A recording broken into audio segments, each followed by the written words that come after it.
हरिः ओम्। यो ब्रह्माणं विदधाति पूर्वं यो वै वेदांस प्रणोति तस्मै तम्मदेवमात्मबुद्धिप्रकाशं मुमुक्षुर्वै शरणमहं प्रपद्ये। ओम शांति शांति शांति। आदरणीय महानुभाव, यो अध्यात्म सन्देश यूट्यूब च्यानल मार्फत सत्सङ्गबाट लाभान्वित भइरहनु हुने र यी सुन्दर आध्यात्मिक भिडियोहरूलाई हेर्नुहुने सम्पूर्ण महानुभावलाई म एकमुष्ट श्रीहरिको न्यानो अभिवादन टक्र्याउन चाहन्छु।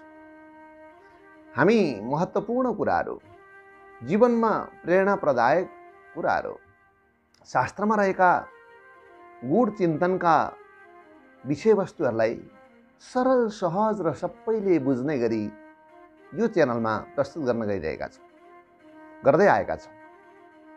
र आज म त्यस्तो एउटा विषयवस्तु लिएर आएको छु। मानवलाई मानव केले बनाउँछ? हामीले मानवले अधिकतम सदुपयोग गर्नुपर्ने चिजहरू के हो? धेरै कुराहरू छन्, धेरै। तर साह्रै धेरै कुराहरू भएर पनि हामीले जे कुराको ती महत्त्वपूर्ण कुराहरूलाई सदुपयोग गर्दा हामी पूर्ण मानव बन्न सक्छौँ, सुखी, आनन्दित, आह्लादित र सरल जीवन जिउन सक्छौँ। त्यो कुरा म अब तपाईहरुलाई भन्न गइरहेको छु। मानव स्वाभाविक रूपमा हामी सबै मान्छेले संसारलाई स्वर्ग बनाउन चाहन्छौँ। आफ्नो जीवनलाई नारकीय जीवन बनाउन कसैले चाहँदैन। हरेक व्यक्ति सामान्य एउटा सडकमा काम गर्ने व्यक्तिदेखि लिएर ग्रह उपग्रहमा अनेकन रकेटहरू, आधुनिक यन्त्रहरूमा भ्रमण गर्ने व्यक्तिको लक्ष्य एउटै हो, सुख प्राप्त होस्। सुख केले दिन्छ भन्दा आत्मसन्तुष्टिले सुख दिन्छ। मनमा सन्तुष्टि होस्, मनमा शान्ति होस्। चाहे यश कृति धन व्यवहार हरेक कुराले व्यक्ति सुखी हुन चाहन्छ। व्यक्ति सुखी हुन चाहनेवाला व्यक्तिले र जीवनलाई सही बाटो भनेको सद्मार्गमा हिँडाउन चाहनेवाला व्यक्तिले यी तीनवटा कुरालाई सदुपयोग गर्नुपर्छ। के तीन भन्नुहुन्छ होला? एउटा समयको सदुपयोग गर्नुपर्छ, अर्को शक्तिको सदुपयोग, अर्को सम्पत्तिको सदुपयोग। यी तीनवटा कुरा, समय, शक्ति र सम्पत्ति, यी तीनटा कुराहरू दुरुपयोग भयो भने व्यक्ति सुखी हुन सक्दैन, परिणाम राम्रो हुँदैन। परिणाम राम्रो नहुनु भनेको दुखी हुनु। त्यसले गर्दा यी तीनवटा कुरालाई सदुपयोग गर्नुपर्छ। शास्त्रहरूमा यी तीनैवटा कुराको चर्चा अत्यन्त सुन्दर तरिकाले गरिएको छ। यद्यपि यी समय, शक्ति र सम्पत्तिको व्याख्या विश्लेषण आधुनिक विद्वानहरूले, वैज्ञानिकहरूले, मनोवैज्ञानिकहरूले, विश्लेषक र अनुसन्धाताहरूले समेत व्याख्या विश्लेषण कुनै न कुनै पक्षमा कविता, काव्य, नाटक, उपन्यास, अरू विज्ञान प्रविधिका क्षेत्रका आफ्ना विषयवस्तुहरूमा प्रस्तुत भएकै छन्, गरेकै छ। तैपनि म पूर्वीय सभ्यता, हाम्रो पूर्वीय अध्यात्म जगतमा यी तीनटा कुरालाई कसरी, के गर्दा सदुपयोग हुन्छ भन्ने कुरा कसरी प्रस्तुत भएको छ, म हजुरहरू समक्ष यो व्याख्या गरेर सुनाउँछु। पहिलो, समय। हेर्नुहोस्, समय हामी सबै संसारमा जन्मने, हुर्कने, ठुलो हुने, बढ्ने, मर्ने, यी सम्पूर्ण स्पेस यानि कि खुल्ला वातावरण हामीलाई समयले प्रदान गरेको छ। समयभन्दा ठुलो संसारमा केही नै छैन। समय नै संसारलाई निर्धारण गर्ने र हाम्रो जीवनलाई निर्धारण गर्ने विशेष चिज हो। समयलाई काल पनि भनिन्छ, बेला पनि भनिन्छ। हामी बेला बित्न लाग्यो भन्छौँ, त्यो भनेको समय बित्यो भनेको हो। काल, समय, बेला आदि समय, यसका धेरैवटा नामहरू छन्। यो समय एक तरिकाले चलिरहन्छ। सूर्यको गतिसँग समयको सम्बन्ध छ। सूर्यको गतिसँगै, सूर्यका गतिले नै समयलाई निर्धारण गर्दछ। र प्राय गरेर समयलाई व्यक्तिले दुरुपयोग गर्यो भने त्यो सबभन्दा दुर्दान्त दुःखी जीवन हो। मानवको 100 वर्षको समय हो। हामीले पाएको आयु 100 वर्ष। त्यो 100 वर्ष आयु भनेको जम्मा 36,500 दिन हुन्छ। 36,500 दिन लिएर हामी दुनियाँमा आएका छौँ। हाम्रो केवल अधिकार 36,500 दिनभित्रको आहार व्यवहार आचरण जीवनशैली राम्रो भयो भने यति बेर बाँच्छौँ, यति बेर जीवनलाई सदुपयोग गर्न सक्छौँ। त्यो अधिकतम समयको सदुपयोग हो। तर हामीले आहार व्यवहार आचरणलाई सही राख्न सकेनौँ, योग साधना गर्न सकेनौँ, शरीरलाई स्वस्थ राख्न सकेनौँ भने हामी 100 वर्ष बाँच्दैनौँ। 60-70 देखि उता नै हाम्रो आयु संसार छोड्दै जाँदै गर्छौँ। पाएको आयु पाएको समय पुरा हामी प्रयोग गर्न सक्दैनौँ।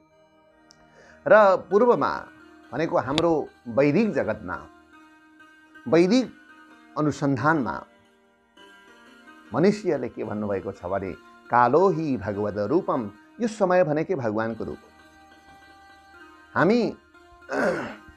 हामी के भन्छौँ, मैले यति वर्ष भोग गरेँ, मैले यति वर्ष बिताएँ भन्छौँ। कहिल्यै होइन। हामीले कसैले 20 वर्ष, कसैले 30, कसैले 40, कोही भन्नुहुन्छ 50 वर्ष, कोही 60-70 वर्ष बिताएँ। 70 वर्ष बिताएको होइन, 70 वर्षले हामीलाई बितायो। समयले हामीलाई बिताउँछ, हामी समय बिताउँदैनौँ। समय त चलिरहन्छ, चलिरहन्छ, चलिरहन्छ। हाम्रा पुर्खाहरू यही समयको गतिमा आफ्नो समय सकिएपछि ओझेल परे, निस्किए, बाटो छोडिदिए। त्यही हो संसार। यस कालचक्र नै समय हो, त्यसले घुमाइरहन्छ, फन घुमाइरहन्छ। र हामी मानवलाई सबल र दुर्बल बनाउने पनि समय हो। समय एव करोति बलाबलम, व्यक्तिलाई सबल र दुर्बल बनाउने पनि समय हो। यही समय हेर्नुहोस्, समय त निरन्तर एउटा गतिमा चल्दैछ। त्यही जन्मिएको आज कसैको विवाह हुँदैछ, कसैको मृत्यु हुँदैछ, कसैको पास्नी हुँदैछ, भात खाने कार्यक्रम, पहिलोपल्ट मुखमा भोजन प्रवेश हुँदैछ पास्नी, कसैको के कार्यक्रम भइरहेको छ, कोही तीर्थाटन गरिरहेको छ, कोही सम्पत्ति बटुलिरहेको छ, कोही यी भ्रष्टाचार गरिरहेको छ, कोही शोषण दमन यही समयमा गरिरहेको छ। तर समयले हामीलाई बिताइरहेको छ। जे गरे पनि काम त हामी सबै, तपाईँ हामी सबै अलग अलग काम गरिरहेका छौँ। तर अनौठो समयले हामीलाई बिताउँदैछ। त्यसले गर्दा समय एव करोति बलाबलम, समयले नि बल र अबल, दुर्बल र सबल बनाउँछ। समयलाई भगवानको स्वरूपको रूपमा मानिएको छ। श्रीमद् भागवत महापुराणको 3 स्कन्धको 11औं अध्यायको 15औं श्लोक, अर्थात् 11औं अध्याय पूरा 11औं अध्यायले समयको वर्णन गरेको छ। परमाणुदेखि लिएर समयलाई द्विपरार्धान्त, दुईटा पूर्वार्ध र उत्तरार्ध गरेर ब्रह्माजीको समेत आयुको गणना गरिएको छ। समयको सानो सानो सानो एकाइदेखि बृहत्तम एकाइसम्म व्याख्या भएको छ। र त्यो के भनिन्छ, कालाख्यया गुणमयम क्रतुभिर्वितन्वन् तस्मै बलिम हरत वत्सर पञ्चकाय। समयलाई जसरी व्याख्या गरे पनि समय त कालाख्यया क्रतुभिर्वितन्वन्, यही कालरूपी ईश्वरको हामीले हरेक यज्ञ यज्ञादिद्वारा हामी यजन पूजन गर्दै गर्दै वत्सरहरू भनेका वर्षहरू, त्यसलाई संवत्सर आदि, इडावत्सर आदि गरेर 5वटा वत्सरको व्याख्या छ त्यही अध्यायमा। ती वत्सरहरू समयहरू हामी व्यतीत गरिरहेका छौँ। त्यसैलाई हेर, तिमी अर्थो केही गर्न सक्दैनौ, तिमी त्यही ईश्वरको बलिमहर त भेट अर्पण गर्दै गर तिमीलाई। तस्मै बलिमहर त, समयलाई भनेको बलिहरण, त्यहाँ चढाउ भनेको के हो, बलि चढाउ भनेको तिमी यो समयलाई सही सदुपयोग गर, राम्रो काममा लगाऊ। हेर्नुहोस्, पाएको जम्मै समय 100 वर्ष मैले भनिहालेँ। यो 100 वर्ष हामीले चोरे पनि जान्छ, लुटे पनि जान्छ, ढाँटे पनि जान्छ, सत्कर्म गरे पनि जान्छ। त्यसले गर्दा के चाहिँ गर्ने त भन्दाखेरि सत्कर्म गर, सत्कर्म गरेर समयलाई बिताऊ। यहाँ त संसारमा जन्मिएको हरेक व्यक्तिको जन्मसँगै मृत्युसँगै आएको छ। जन्म र मृत्यु अटुट सम्बन्ध छ। जन्मिएपछि मर्छ। के भन्नुहुन्छ अर्को एउटा श्लोकमा भन्दा भागवतमा, कालोयम परमाणुआदिर्द्विपरार्धान्तैश्वरः नैवेशितुं प्रभुर्भुम्न ईश्वरो धाम मानिनाम्। परमाणुदेखि लिएर द्विपरार्ध पर्यन्तको जुन समय हो त्यो ईश्वर हो, सर्वसमर्थशाली समय छ। त्यसले गर्दा यो कालचक्रमा तिमी भर नपर। अहिले समर्थशाली छौ, भोलि असमर्थशाली बन्छौ। यसो कुनै पनि भर हुँदैन। यसले नैवेशितुम प्रभुर भुम्न ईश्वरो धाम मानिन। संसारको चाहे चक्रवर्ती होस्, चाहे ठुलो विजेता होस्, चाहे जे होस्, त्यो एककालिक हुन्छ, बहुकालिक हुँदैन। एक समयको राजा हुन सक्छ, सबै समयको राजा हुँदैन, किनकि ईश्वर सर्वसमर्थशाली। समयले उसलाई गरीब बनाएर सक्छ, छोडिदिन्छ, सकिदिन्छ। त्यसले गर्दा एक समयको खेल हो, सबैलाई समयले व्यवधान गर्छ। समयको गति हरेक व्यक्तिले बुझ्नुपर्छ। त्यही भएर त हाम्रो पूर्वीय सभ्यताको आश्रम गणना, जीवन गणनामा पहिले विद्यार्थी अवस्था, ब्रह्मचारी, त्यसपछि गृहस्थी अवस्था, अनि त्यसपछि वानप्रस्थ अनि सन्यास आफै छोडाई, व्यवहार छोडिन्छ है। तिम्रो क्षमताले पुग्दैन। आज मैले जानेको ज्ञान, तपाईँले जानेको ज्ञान अब 20 वर्ष पछाडि त्यो ज्ञान धेरै पुरानो भइसकेको हुन्छ। त्यो समाजसँग मेल नहुन सक्छ। कति कुराहरू समाजसँग मेल भए पनि व्यवहारसँग मेल नहुन सक्छ। काल चाहिँ ज्ञान चाहिँ सदा सर्वदा एक नाश रहन्छ। जुन परिष्कार पूर्ण ज्ञान हुन्छ त्यो कालजयी ज्ञान हुन्छ। सज्जन, यसले गर्दाखेरि काललाई कसैले पनि व्यवधान गर्न सक्दैन। कालो न यातो वयमेव यातः, कालो न याति वयमेव यातः। काल त जाँदैन, हामी नै जान्छ। त्यसले गर्दा हामीले समयलाई बिताएका होइनन्, समयले हामीलाई बिताइरहेको छ। र एउटा कुराहरूको कुरा भनौँ, हेर्नुहोस्, एउटा सुन्दर कविता छ नैतिक दृष्टान्तमा। कवि शिरोमणि लेखनाथ पौड्यालले लेख्नु भएको, यही शास्त्रको सार हो त्यो पनि। कसैको लोकमा छैन एकै नाश समुन्नति, अरूको के कुरा हेर सन्ध्यामा सूर्यको गति। हेर, कसैको एकनाशको गति हुँदैन। सूर्य उदाउँदै गर्दा सबै सूर्यको, जहाँ भगवान सूर्यनारायणको किरण आउँछ त्यहाँ हामी जान्छौँ। गर्मी मौसममा पनि उदाउँदै गरेका सूर्यको किरण आनन्दप्रदायक हुन्छ, शरीरलाई पनि हरेक गुणहरू प्रदान गर्छ, ऊर्जा प्रदान गर्छ। मध्याह्नमा तिनी सूर्यका मुनि बस्न सकिँदैन, सन्ध्यामा उनी अस्ताउँदै जान्छन्। एक दिनमा एउटा मानवको पूर्ण जीवनको पाठ सूर्यले प्रतिदिन पढाइदिन्छ। तिम्रो पनि यस्तै हो, आउने जाने आउने जाने। त्यसले गर्दा मानवले अधिकतम समयलाई सदुपयोग गर्नुपर्छ। केमा प्रयोग गर्ने भन्दा व्यवहारका लागि पनि प्रयोग त गर्नै पर्छ। प्राय गरेर याज्ञवल्क्य शिक्षा नामक एउटा ग्रन्थ छ, याज्ञवल्क्यजी ऋषिले लेख्नु भएको। के भन्छ त्यसले भने, अवन्द्यम दिवसम कुर्यात् दाना ध्यान कर्मणि। प्रत्येक दिनलाई बाँझो नबनाऊ है। बिहान उठेदेखि तिमी के गर, अवन्द्यम, दिनलाई बाँझो नबनाऊ, उर्वर बनाऊ। त्यसमा के, दाना ध्यान कर्मणि। तिमी केही न केही दान गर, ज्ञान दान गर, अरू कुनै अभय दान गर, कुनै वस्तु सक्छौ दान गर, अनि ध्यान अध्ययन गर, निधि ध्यासन गर, राम्रा कुरा सुन, सत्सङ्ग गर।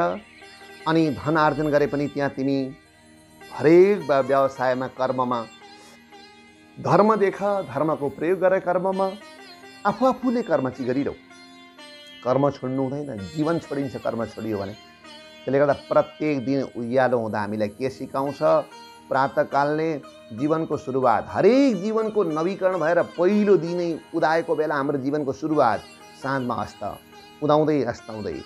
त्यही भएर बिहानै उठेर स्नान गर्ने, ध्यान गर्ने, भगवानको पूजन यजन गर्ने, त्यस पछाडि शरीरलाई स्वस्थ राख्न व्यायाम गर्ने, अनि व्यायाम गरिसके पछाडि स्वस्थ आहार गर्ने, स्वाध्यायन गर्ने। यी क्रमिक रूपमा यसरी नित्य कर्म व्यक्तिले गर्नुपर्दछ र जीवनलाई सदुपयोग गर्नुपर्छ।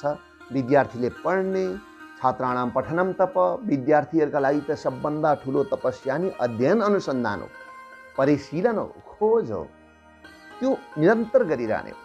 त्यसले गर्दा जे गरेर हुन्छ राम्रा काम गर्ने, समयलाई सदुपयोग गर्ने, समयलाई दुरुपयोग गरेर, विफाँटका गफ गरेर, विफाँट तरिकाले अन्य अत्याचारमा समयलाई लगाएर, चोरी चकारीमा समयलाई लगाएर, कसैलाई बिगार्नमा समयलाई प्रयोग गरेर समय बिताइयो भने हामीले पाएको जीवनको अमूल्य समयको दुरुपयोग हो। त्यो दुरुपयोगले व्यक्तिलाई सुखी त ल्याउँदैन। पहिलो समय, मैले समयको बारेमा कुरा गरेँ। अब अर्को, शक्ति। हाम्रो शरीरमा शक्ति बारम्बार हुँदैन, शक्ति एकपटक आउँछ। यो शक्ति आउने युवा समय हो, ऊर्जाशील समय हो युवा समय भने। बाल्यकालदेखि शक्ति हुन्छ, वृद्ध अवस्थासम्म, मृत्यु नहुन्जेलसम्म शरीरमा शक्ति त रहिरहन्छ, तर पनि उत्पादनशील सृजनशील शक्ति युवा अवस्थामा हुन्छ। त्यो मानवभित्र हुने एक प्रकारको ऊर्जा विशेषको नाम शक्ति हो। त्यो ऊर्जालाई सही ठाउँमा प्रयोग गर्नुपर्छ। यो हामीले प्राप्त गरेको शक्ति, कसैले शक्ति धेर प्राप्त गर्ला। शक्ति शारीरिक शक्ति हुन्छ एउटा, इन्द्रियको शक्ति अर्को शक्ति, विचारको शक्ति अर्को शक्ति, अर्को व्यक्तिको शासन सत्ताको शक्ति पनि हुन्छ, धनको शक्ति पनि हुन्छ। यी सबै शक्तिलाई सन्तुलित गरेर व्यक्ति सुखी हुन सक्छ। शक्तिको दुरुपयोग गर्नु हुँदैन। हेर्नुहोस् त, रावण, कुम्भकर्ण, कंस, महिषासुर हामी कथामा सुन्छौँ। यी रावण, कुम्भकर्ण, कंस, महिषासुर जस्ता व्यक्तिहरू कति शक्तिशाली थिए। स्वर्ग जान सक्थे, जहाँ जान सक्थे, स्वर्ग ल्याउन सक्थे, पुर्याइदिन सक्थे, इन्द्रलाई जङ्गल बगाइदिन सक्थे। कत्रा कत्रा शासकहरू यिनीहरू। हावालाई चलभन्दा चल्थ्यो हावा, नचलभन्दा चल्दैन थियो। सूर्यलाई उदाउन बन्द गर्न सक्थे। हामी त अहिले अचम्मका कुराहरू यसो कहीँ कहीँ हेऱ्यौँ भने चीनमा नयाँ सूर्य बन्यो भनेर मात्रै देख्छौँ, तर त्यतिखेर त यिनी भएका सूर्यलाई, नेचरल सूर्यलाई, प्राकृतिक सूर्यलाई एकछिन रोक्नुहोस् भन्दा रोकिदिन्छ। त्यत्रो शक्ति भएका रावणहरू, कुम्भकर्ण, महिषासुर आदि असुरहरू, तिनीहरूले त्यो शक्तिलाई कहाँ गरे, कहाँ लगाए? चोरीमा लगाए, बलात्कारमा लगाए, अन्याय अत्याचारमा लगाए, सबैको अधिकार हनन गर्नमा लगाए, सबैको अस्तित्व लुट्नमा लगाए, अरूको सम्पत्ति आफ्नो बनाउनमा लगाए, भोग विलासमा लगाए। त्यसले गर्दा अन्तिममा दुर्दान्त मृत्यु भयो, सबै विनाश भयो। केवल कथामा सीमित भए, जीवन त केही पनि रहेन उनीहरूको। त्यसले गर्दा अन्तिममा त राम्रो सकारात्मक सोच विचार चिन्तनको नि जित भयो। त्यसले गर्दा शक्तिलाई दुरुपयोग गर्नु हुँदैन। कहिलेकाहीँ भएको शक्ति दुरुपयोग हुँदैछ भने सद्गुरु प्राप्त गरियो भने शक्ति रूपान्तरित हुन्छ, र त्यो शक्ति रूपान्तरित भएपछि सृजनाको दिशामा जान्छ। जसरी रत्नाकर, डाकु रत्नाकर सबैलाई मार्दै काट्दै बसेका नारदजीसँग भेट भयो। हामीले कथा पढेका छौँ, सुनेका छौँ। रत्नाकर डाकु चोर थिए। एक दिन जम्का भेट भयो नारदजीसँग। नारदजीले के गर्छौ तिमी, यो त तिमीले चोरी चकारी गर्यौ। उनलाई पक्रिएर बाँधे, सम्पत्ति माग्न थाले। नारदजीले केही पनि छैन भन्नुभयो। रत्नाकरलाई भन्नुभयो, ए रत्नाकर, तिमी जुन चोरी चकारी गर्छौ यो सम्पत्ति के गर्छौ, उत्तर देऊ त। ल गएर घरमा दिन्छु, सबै छोराछोरी परिवारका सदस्य सुखी हुन्छन्। अनि तिमीले गरेको सम्पत्ति त सबैले बाँडेर खाए, तिमीले कमाएको पाप त्यो पनि बाँड्न अरू तयार छन्? उनलाई आजसम्म यो कुरा थाहा थिएन। ऋषिलाई त्यहीँ रुखमा बाँधे, दौडिएर आएर पत्नीलाई सोधे, छोराछोरीलाई सोधे, पाप पनि बाँड्छौ? म त यसरी मारेर काटेर लुटेर ल्याउँदैछु। सबैले भने हामी के को यस्तो बाँड्छौँ, पैसाले, पैसा कम भइसक्यो, सम्पत्ति कम भइसक्यो। रत्नाकरलाई त्यतिखेरै वैराग्य आयो, नारदजीका चरणमा परे। यानी कि सद्गुरुको सान्निध्यले, सत्सङ्गको सान्निध्यले, सत्सङ्गलाई स्वीकार गर्नाले रत्नाकर के भए, वाल्मीकि भए, तपस्या गरे। रामको उल्टो नाम मरा मरा लिँदै लिँदै पछि के भए, वाल्मीकि भए। उलटा नाम जपत जग जाना, वाल्मीकि भए ब्रह्म समाना। वाल्मीकि ब्रह्म समान भए, ईश्वर बने, ईश्वर शक्तिशाली बने। उनको त्यो डकैती गर्ने गुणलाई सत्सङ्गको प्रभावले र सद्गुरुको प्रेरणाले, ख्याल गर्नुहोस्, सत्सङ्गको प्रभाव, सद्गुरुको प्रेरणा, सद्गुरुले दिने प्रेरणा हो। उनी रूपान्तरित भए, उनको दुरुपयोग भएको शक्ति सदुपयोग भयो। त्यही र त वाल्मीकि रामायण पायौँ। पूर्वीय वाङ्मयको लौकिक महाकाव्यमा पहिलो महाकाव्य वाल्मीकि रामायण। विश्वलाई चकित बनाउने विषयवस्तु भएको वाल्मीकि रामायण सृजनामा बदलियो। अर्का एकजना अङ्गुलमाली नाम गरेका डाकु थिए। ती मान्छे मार्थे, एउटा औँलो काट्थे, औँलो तारमा हुन्थे, घाँटी बनाउँथे। जति मारे कति मारिँदो रहेछ भने सुकेर टोप्रो सानो हुन्, टोप्राको माला। एक दिन भगवान बुद्धसँग भेट भयो। बुद्धलाई मार्न भनेर दौडिए। सम्पत्ति मागे, केही छैन भनेपछि बुद्धलाई मार्न आए। बुद्ध खिटका चोरेर, साँच्चै मार्छौ त? तिमीले आफू मर्ने डर छैन, अरूलाई मार्दै हिँड्छौ? बुद्धलाई मार्न भनेर झम्टिँदै थिए। बुद्धले त्यतिखेरै उभिदिनु भयो। ऊ कुदेको ठाउँ पृथ्वी नै सर्किदियो। बुद्धको एकछिनको संसर्गले अङ्गुलीमाली त ठुलो बौद्ध भिक्षु बन्यो। यानी कि दुरुपयोग भइरहेको शक्ति सत्सङ्गको प्रभाव र सद्गुरुको प्रेरणाले ठिक ठाउँमा आयो, जीवन सफल बनायो। त्यसले गर्दा हामीसँग भएको शक्ति कहीँ दुरुपयोग भइरहेको छ भने यिनी दुईटा कुरा जीवनका सफल मार्ग निर्देशन मार्ग चित्र कोर्नमा समर्थ छन्। एउटा सत्सङ्ग, एउटा सद्गुरुको प्रेरणा। शक्तिलाई सदुपयोग गर्नुपर्छ सजिलो। शक्ति दुरुपयोग भयो भने जीवन दुर्दान्त दुःखी हुन्छ, असुर बन्छ, जीवनको आसुरी जीवन बन्छ। अर्को सम्पत्ति, तेस्रो सम्पत्ति। सम्पत्ति नभई त केही नै हुँदैन। हिँड्न डुल्न बस्न व्यवहार चलाउन, जीवनचर्या चलाउन, जीवन सुखी बनाउन, भोजन शरीरलाई स्वस्थ राख्न, हरेक कुरालाई सम्पत्ति चाहिन्छ। यति हुँदाहुँदै सम्पत्ति सबै थोक होइन। सम्पत्ति बेगर केही नभए पनि सम्पत्ति सबै थोक होइन। जुन धन जोडिन्छ, धन जोड्नका लागि त प्राय गरेर कमाएर व्यक्ति धनी हुँदैन। एउटा कुरा ख्याल गर्नु होला, यो अत्यन्त अचूक सूत्र हो अर्थशास्त्रको। व्यक्ति कमाएर धनी हुँदैन, सम्पत्ति जमाएर मात्रै धनी हुन्छ। 2000 दिनमा कमायो, 2500 को खाएर बेलुका आयो भने दिनको 500 गरिब हुन्छ, महिना 15,000 गरिबी हो, उसको घरमा भित्रिन्छ। तर 1000 कमायो, 500 खर्च गर्यो, 500 बचायो भने महिनामा 15,000 को धनी हुन्छ। धन भएको व्यक्तिलाई धनी भनिन्छ। तर धनलाई दुरुपयोग गर्यो भने, धन छ, पैतृक सम्पत्ति छ, आफैले आर्जेको छ, कहीँबाट प्राप्त भएको छ, जसरी सुकै किन नहोस्, आफूसँग भएको धनलाई दुरुपयोग गर्यो, अन्य दुर्व्यसनमा प्रयोग गर्यो, सम्पत्तिलाई अनि कुलतमा प्रयोग गर्यो, जीवनको कुनै मूल्य रहँदैन, अस्तित्व रहँदैन।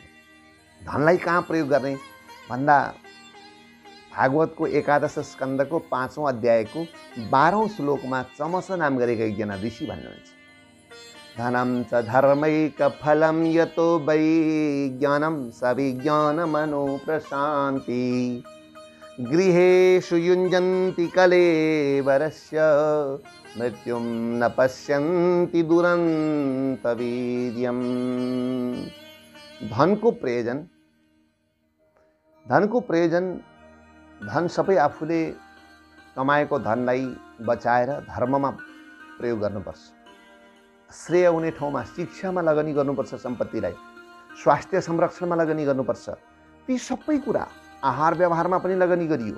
सबैतिर गर्दै गर्दै धर्म हुने बाटोमा प्रेरणा गर्नुपर्छ।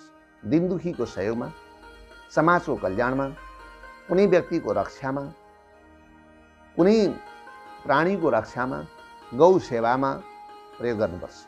जुन सम्पत्तिको खास प्रयोजन त धर्म हो। धर्मैक फलम यतो वै, धर्म नि एक धनको फल हो। अनि ज्ञानम स विज्ञानम अनुप्रशान्ति, जुन धन प्रयोग गरेर व्यक्तिले ज्ञान र विज्ञान साधना गर्न सकोस्। के हो त्यो भनेको भन्दा, ज्ञान भनेको सज्जन कुनै पनि वस्तु निर्माण गर्ने अन्तर्हृदयमा भएको अमूर्त चिजको नाम हो ज्ञान। सृजनात्मक अमूर्त पदार्थको नाम ज्ञान हो। मूर्त रूपमा, व्यावहारिक रूपमा निर्माण गरिने वस्तुको नाम हो विज्ञान। जसले मोबाइल बनाउन जान्यो, त्यो मोबाइल बनाउने थ्योरी त जसले आविष्कार गर्यो उसको मस्तिष्कमा छ, त्यो ज्ञान हो। तर मोबाइल विज्ञान हो। ज्ञान मर्दैन, विज्ञान मर्छ। ज्ञान मर्दछ हाँसेर रोई, विज्ञान मर्दछ। ज्ञान त हाँसेर मर्छ, यानि कि मर्दैन हैन। तर विज्ञान चाहिँ रोएर मर्छ भन्नुको कारण के, मोबाइल बनाउने जोसँग मस्तिष्कमा त्यस्तो खालको ज्ञान पैदा भयो, ज्ञान प्राप्त गरे अनुसन्धानद्वारा, त्यो ज्ञान ती ज्ञान भएका व्यक्तिले पानीमा नुहायो भने उ मर्दैनन्, झन् सफा हुन्छन्, ऊर्जाशील हुन्छ। तर मोबाइललाई एकखेप पानीमा नुहाउनुस् त के हुन्छ, सत्यनाश हुन्छ। त्यसले गर्दा विज्ञान मर्छ, ज्ञान मर्दैन। ज्ञान के हुन्छ, व्यक्ति मर्दा त त्यसमा मर्छ होला नि भन्दा ज्ञान सर्छ, विज्ञान सर्दैन।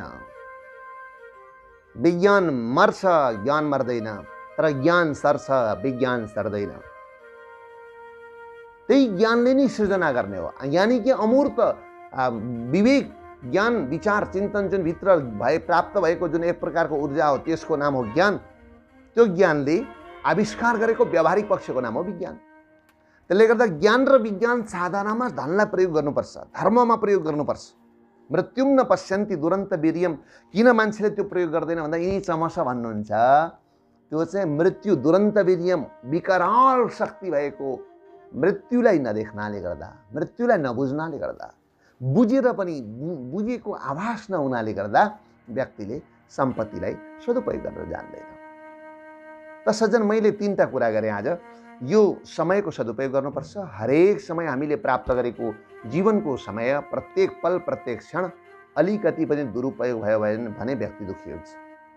अर्को, हाम्रो शरीरमा पाएको शक्तिलाई झै झगडा, कुकृत्य, अन्याय अत्याचार, वाद विवाद, नचाहिँदा कल झगडा जस्ता कुराहरूमा प्रयोग गरेर शक्ति दुरुपयोग गर्नु हुँदैन। सक्रिय सामर्थ्यबाट कितिन प्रत्यय शक्ति भएको सामर्थ्यतालाई दुरुपयोग गर्नु हुँदैन।